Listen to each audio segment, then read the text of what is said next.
Radio, shout it. Hot 107.9. Of course, you know it's your boy B Hot Radio, shout in, stepping in the building. I got Robert Fleetwood Bowden in this thing, man. What's good with it, boss? Oh, man, I better not complain, man. The Most High woke me up on this side of the fence, and I'm on B Hot Radio Show. What right do I have to complain about anything? You understand me? Now, I'm with you now. I mean, I already understand that you are an artist, an activist, a writer, producer, and all of this good stuff. But see, the one thing that struck me, though, Fleet, was hip-hop tried to kill me. Yes, sir. Talk to me about that book right there, and what was it that inspired you to say, you know what, I need to write a book about hip-hop trying to take me out this thing? Well, I wrote hip-hop tried to kill me because I didn't want to be wasted talent. I didn't want to be somewhere sitting on the couch and leaning against the wall, talking about what I used to did or could have did, all that, you know. And, you know, I've been rapping since Rapper Delight, Christmas rap, and all that. And it was time for me to reinvent myself. I always followed O'Shea Jackson, you know, shout out to Cube and what he did. So I knew if I could write a rap, I could write a grant, I could write a script, I could write a book. So it was time for me to reinvent myself. And I said, how can I, you know, embody my journey, you know? And at the time, you know, Goody Mob, Ghetto Boys, NWA, Public Enemy, Tupac, Too Short, they're my teachers. So they didn't want to let me in hip hop because I had something to say and the youth would listen. Because I'm a soldier, I got scars. So, you know, as the powers to be took over hip hop, they closed the door on me. And it was driving me crazy, you know what I'm saying? So I said, man, this thing trying to kill me, man. So I said, that's the title right there, Hip Hop Tried to Kill Me, because it was gonna catch people's attention and give me an opportunity to explain what I meant. You know what I'm saying? Because a lot of times this music industry, it'll drive you crazy, man, and everybody don't continue on. So, you know, I continue to reinvent myself, and it was a national bestseller. I went on to write 4 more books.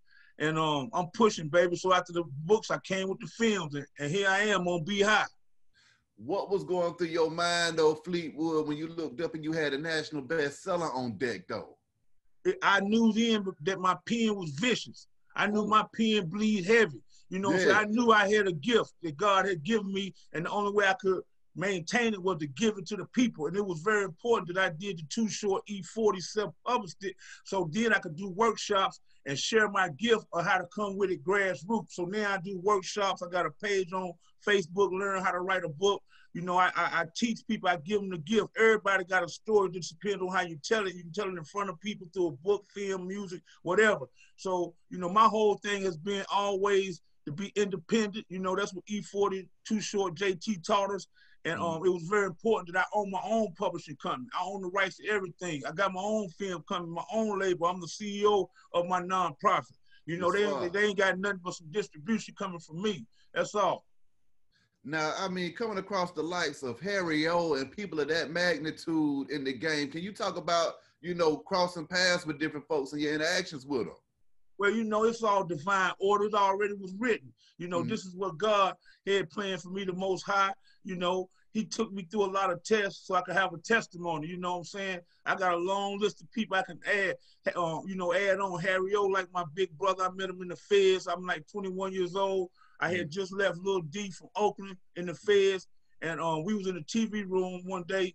It was me, Michael Harry O. Harris, Mario Billabona, and Bo Waterhead Bennett. And they said the most notorious drug lords in the United States, and showed them on TV. I'm sitting in between all 3 of them. They've been treating me like their little brother for 3 weeks. My heart almost stopped. You know what I'm saying? And then on the TV it said, we're looking for the exclusive and slippery Freeway Ricky Ross. And he was on TV laughing and jumping over fences.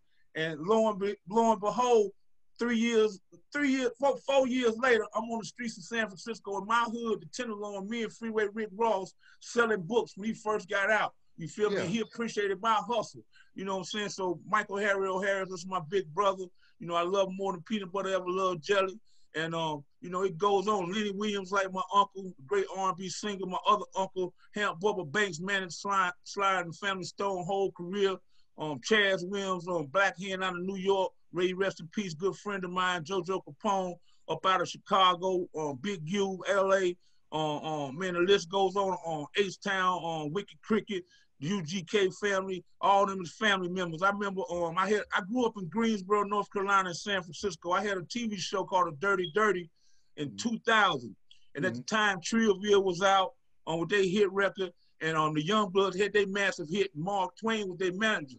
You know what I'm saying? Twain was the first one to show me love and give me a chance. He told me to come to Atlanta, but I was dealing with alcoholism, you know what I'm saying, and drug use, and I tricked it off. You know what I'm saying? But it showed me that somebody major believed in me. You know what I'm saying? So shout out to Mark Twain, the whole Dungeon family. Much love and respect to my big brother, Cool Joe Goody. You know what I'm saying? So, man, I'm here, man. I ain't playing with him, man. Like I said, I would not apologize for being black. I am here to inspire, motivate, and encourage our people. Right now, we're dealing with an unprecedented time in America. It'll never happen again. So me as an artist, I must do what Curtis Mayfield did, you know, Aretha Franklin, Otis Redding, James Brown. I must continue to keep the protest going through music. Every protest and revolution got a soundtrack, and the Cotton Pickers, we on that soundtrack. Broad daylight, baby, all up in their face. You understand me? Break down that whole Cotton Pickers movement to me, though, Fleetwood. I mean, what can people expect from it? And I saw that you got a trilogy of different ways that you're dropping it along with different movies as well. So, I mean, break that down to me. Okay, the Cotton Pickers' birth came when me and Rico Barrino and Joe Barrino was watching Fantasia on TV and American Idol. About 2000, I was in Greensboro. We made a song called Ancestors. And I said, man, what else I'm going to represent? They said, what you going to call it? I'm saying, me the Cotton Pickers, bro. So from then on, I always represented, you know, my ancestors, Harriet Tubman, you know, Nat Turner, Frederick Douglass. So the Cotton Pickers, we are artists who love our ancestors, and we represent our ancestors through our art, through film, music, books. So I got a film series coming. Right now, the first film is called The Cotton Pickers, about a man, Bishop Henry Williams. He picked cotton for 18 years, never got paid. You know what I'm saying? He migrated from Mississippi to Oakland, California. I was blessed to, you know, run across his path. And that's the one that's out right now. The one that's coming in January 2021 is called Gimme Mines, My Mule, My 40 Acres of Broken Promise. We putting the soundtrack together right now, featuring Cool Joe Goody. We got a massive monster called Till You Do Right. Ain't nothing good gonna come to America till you do right by black people. I got Black C on it from RBL Posse. I'm waiting on Willie D to call me right now. We got something cooking up called Voltage about, you know, how they playing with the vote. Man, you know, so we gonna keep coming, man. I'm starting to work on one called Black Wellness, about the poisonous foods that we had to eat that has led to our health issues, and also about the mental torture of slavery and the depression that comes with being in urban America, and how there are black people leading towards veganism, and how we must seek mental health because we've been scarred. So it's called Black Wellness. Then I got one after that, Kings and Queens, because we are royalty. So I'm just gonna keep hitting them, man, with the Cotton Pickers Presents short films. And, you know, we got some people want to put it on Amazon, Netflix, but, you know, paperwork got to be right. So my thing is, we can't expect no school to school our children. We must homeschool our children. Every time they come through the door, we got to school them. So this is my way of continuing the revolution, the contribution to the liberation of our people, but also giving our children, tomorrow's tomorrow, the future, an opportunity to hear their history from our ancestors, from one of their soldiers. So that's what it is, bro. I'm not playing with them people, man. I'm coming to Atlanta, man. Like I said, I'm going to put some pecans on the pie. I'm not coming to get a piece of the pie. I'm going to put some pecans on the pie, then I'm going to get a bite. I'm going to add to the community, baby. You know, I got the reentry program. You know, I've seen a lot of stories where the brothers in prison down there, it's like they're in some kind of boot camp. Sir, yes, sir, and all that. So we want to make sure the brothers and sisters of soldiers and soldierettes have opportunities and resources when they come home. You know, that's my thing, is to provide them with an opportunity to get a dishwashing job and Miss Betty's diner, Pete's painting. I can't get you no city job your first day out, but we want to keep your momentum going.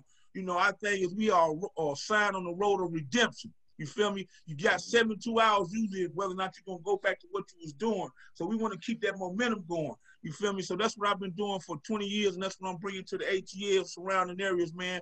Homeboyhotline.org, man. Exactly. You know that's what I was about to ask you about, the Homeboy Hotline, man. I mean, talk to me about how strong that is when it comes to helping folks transition back into the world.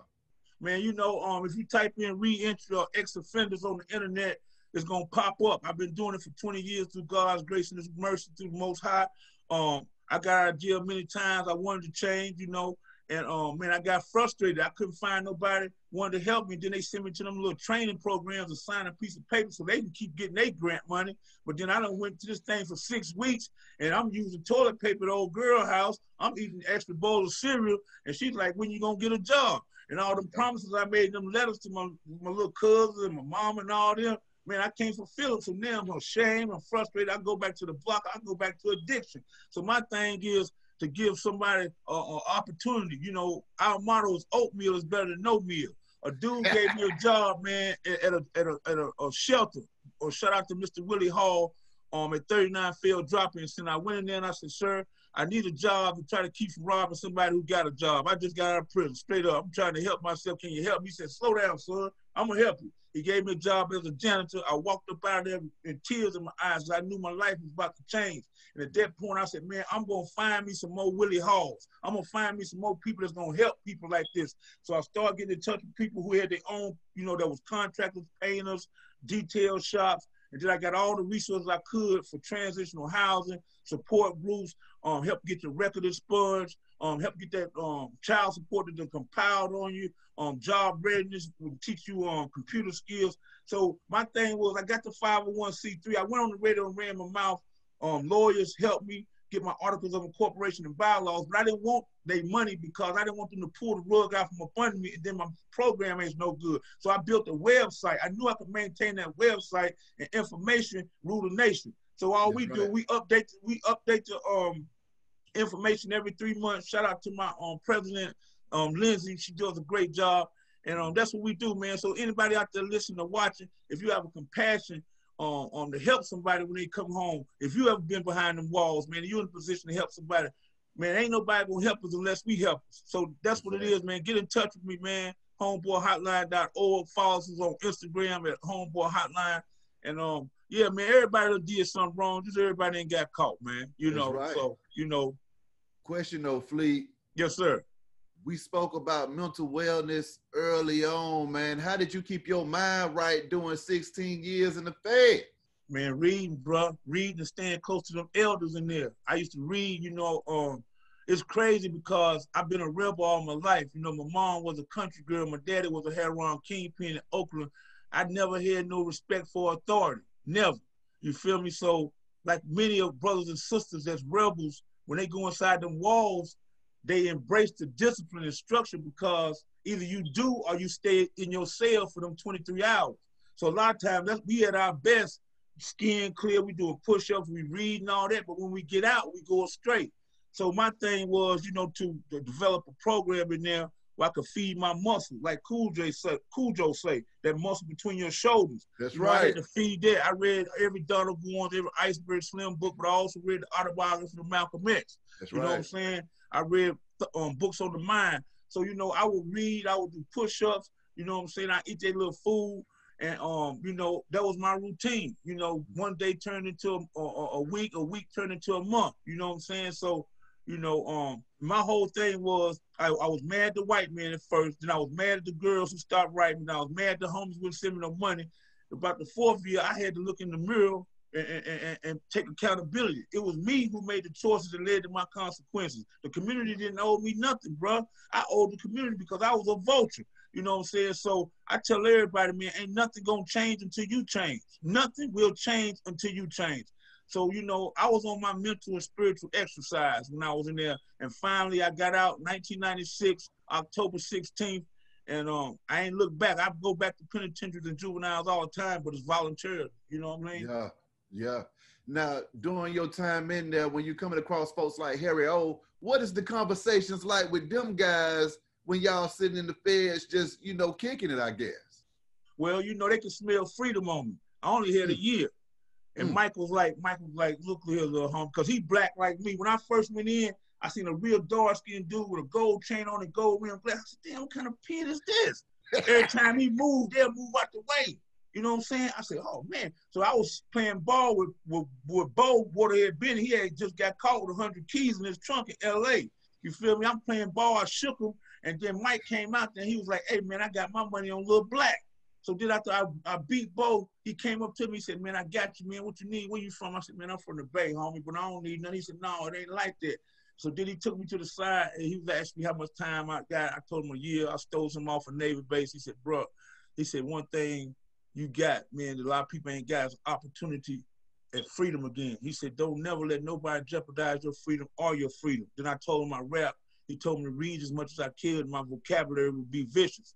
And it was crazy big because he said, man, I'm going to give you a number, bro. You're going to be good when you get out. I'm going to give you a number. About 2 weeks later, the feds, they do sneaky stuff. They came and got me 3 o'clock in the morning to transfer me to Lump. I said, hold on, man, wait a minute. I got to go holler at my homie, get that number, man. Wait a minute, man. What y'all doing? They put me on that Grey Goose and sent me. I didn't see Mike for like 10 years, man. I wrote him, but I never saw him. I went to San Quentin Prison, me and Messy Mall, to do a concert, and I was talking to some Crips from L.A. I said, man, I know Harry O, man. That's my big brother. I said, quit lying. He said, I said, go get him. Tell him it's Fleetwood. So they went and got Mike, hugged him, and he told me he was proud of me, bro. And we in constant contact. That's my big bro. He'll be home real soon. And a lot of people don't know Mike produced the first black film on Broadway called Checkers, which Denzel Washington started Angela Bassett's career, Blair Underwood, man, the list goes on and on. All them cats in LA that know anything about the entertainment business, you best believe they're gonna tell you they learned it from Michael Harry O'Harris. When I met him, he had $30 million. This was 1984. You feel me? So it was a reason that they were trying to keep the soldier locked down, but he'd be home real soon, man. But yeah, the main thing he used to just tell me was to appreciate my opportunity and freedom again, man. And he told me something else I never forget. He said, bro, your association gonna always determine your destination. If you got more friends than fingers on one hand, you got too many enemies. Keep your circle small, man. He said, go to sleep late, wake up early, bro. And I keep them jewels in my head, man, so I'm pushing hard, man, for my great-grandchildren. I'm pushing hard for the soldiers and soldierettes that's on the other side of that fence right now, B. You know what I'm saying? So that's what it is with me, man. I am not playing, man. I ain't playing at all. You know what I'm saying? And I ain't gonna retire. I'm not an old rapper. I am a film director that produce soundtracks and an author that write books and a community activist. The OG stand for originally gifted, not originally gangster. Right. Yeah, yes, so that's what it is, man. Now, working with that boy Cujo, because Cujo is one of my OGs as well, man. Yes, I mean, I got love for Cujo, so talk to me about, the knowledge that y'all guys had to split, because I know y'all got together to have some good conversation. Man, we talk almost every day. He's enlightened me about the Most High, the Israelite movement, and I told him, man, my mama died. I was 17 years old. When I first met him, I met him through Big Mike or the Convicts and Ghetto Boys. I seen him in South by West. I actually had met Goody Mob 2 times. Once in San Francisco, then I met him in Greensboro when I had the video show. But I told Cujo, I said, man, I do radio promo, bro. I want to help you with your project. He said, how much it gonna cost me? I said, man, y'all paid me with soul food, man. I said, my mama died. I was 17 years old. That song, Guess Who, healed me, bro, because I was broken, man. My best friend gone. My first teacher, everything. I said, bro, you don't owe me nothing, man. And he felt the genuineness in my voice and felt my spirit. And, we talk every day, man. He enlightened me. And it's just such an honor, man, to be side by side with a soldier like that. They legends, man. So for me to be able to do something with Cujo, man, and now our bond is, we talk about life. We just don't talk about music. You know what I'm saying? Facts. And I'm showing him my grassroots hustle and bringing everything to the table. You know what I'm saying? I want to help him. Like I told him, I want to do something on a film. Like, how did he overcome that depression? Because he was at the top of his career. And, we talk about the inspiration that he can have on people that's dealing with what he already had to deal with. So, we working on something like that, still standing, and the brother, man, and his queen, man, they love my daughter. You see my daughter all in the background on the wall, Zephaniah, and they love my daughter, man. And I'll be down in Atlanta 9, 28, 29, 29th for my birthday. We're going to shoot the video for Till You Do Right, man. And, I just tell everybody to support the teacher, man, Cujo Goody. Go to his Instagram, Cujo Goody. Get some of that merch, man. Y'all owe him, man. You feel me? These brothers made us feel good to be country and intelligent and fly. You know what I'm saying? At a time when they was looking down on country people. I'm the West Coast country boy. I was born in San Francisco and raised in Greensboro, North Carolina, and Frisco. So That's to right. see Goody Mob, when they came out, Public Enemy was at the height of their career and represent them country boys, get up, get out, get something, soul food, all them massive hits. You know, it's an honor to be with Cool Joe Goody. You know what I'm saying? Shout out to Rico Wade, Outkast, Big Rube, you know what I'm saying? Gip, CeeLo, all the whole Dutch family, man. You know, so man, we every album Outkast had Cool Joe on it, and that's my goal. Everything the Cotton Pickers do, Cool Joe gonna be a part of it. That's you right. know, Most High will. So yeah, we talk, man, like brothers. He love the Falcons, I love the 49ers. We talk that talk. You know what I'm saying? So man, you know, I'm just thankful, bro. I'm happy as a kid, man, at 4 years old on Christmas Eve, man, right there in Beehive. I ain't gonna lie, I hate sleep. I don't really sleep. Cool Joe be on me about it, man. Fleet, you gotta get some sleep. Man, I ain't got time to sleep, man. You know, I got things to do, man. So it's just beautiful, man, to be embraced like that by royalty, hip-hop royalty, Atlanta royalty. You know what I'm saying? That's right. So that's the business, man. Lastly, Fleetwood, give me the game that you would give to your 15-year-old self, man. What would you tell him to do? Shut your mouth and listen. Because you can't pour water into no rock. That's right. You know what I'm saying? You know, I strive to be slow to speak and quick to listen because I got so much in my head, I have to shut up sometimes to receive. You know, to be a good teacher, you got to be a better student. Yeah. You know what I'm saying? And the last thing I would tell myself is, you know, you can't learn nothing, not learn nothing, but you can't complete your mission inside them cages, man. You know, it's more than one way to skin a cat. We already know it's crooked and racist police. You know, I tell them, hey, man, where you get that jail from? What kind of jail is that you using? You know, you got to have reverse psychology with them people, bro, because, you know, going at them with the rah-rah, you ain't going to win. And that's how I used to come at the police, you know, with the rah-rah, you know, because I ain't never been scared of them, bro, but I always lived, I've been writing the king about 7, 8 times, man.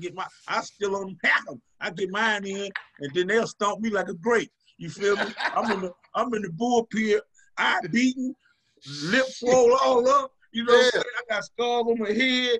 I got all kinds of scars from people.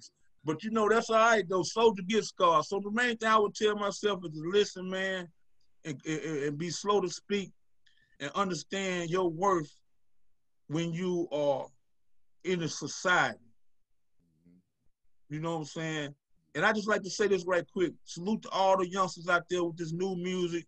You know, thank y'all for keeping hip hop going. But please, man, take one of them chains and build a safe zone after school program in your hood for the little kids, man, so they can have somewhere to go after school, play with them computers, have a little room for the little mamas, the dads. You know what I'm saying? Send them on field trips. Them backpack giveaways, that's cool, but that's once a year. We need safe havens in the hood so the kids can be safe, man. Take one chain, bro, one ring, and just get one of them big old Mississippi houses and turn it into a youth program, man. That's all I can't tell nobody how to do their money, but man, that's what I'm gonna do, man. Miss Betty's house coming soon. So, man, thank you, Beehive, man, for this opportunity, man. This is major for my career, bro. And please come to the video shoot. I'm pulling up on you on the 28th. I'm gonna be there. 28th and the 29th. I need you both days. Yes, sir. And man, just continue to do what you do, bro. And man, you my brother now. You ain't gonna get rid of me, man. I'm here for it, man. Fleetwood, appreciate you checking in, boss. And I'm gonna holler at you in a minute, man. Yes, sir. Hey, follow me on Fleetwood SF on that Instagram, baby. Gotcha. Holla.